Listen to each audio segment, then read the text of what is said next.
Kapag mag-isa ka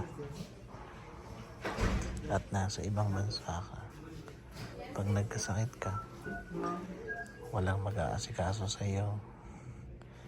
Ikaw lang lahat. Magiging mag-isa ka lang sa hospital.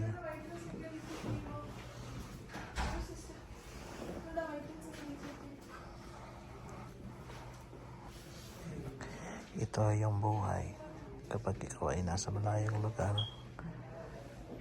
Bilang isang OFW, kapag dinanas nyo yan, mararanasan mong magkasakit na mag-isa ka lang. Walang mag-aasikaso, walang bang babantay sa'yo dahil mag-isa ka lang. Ganyan talaga yung buhay kapag ikaw ay isang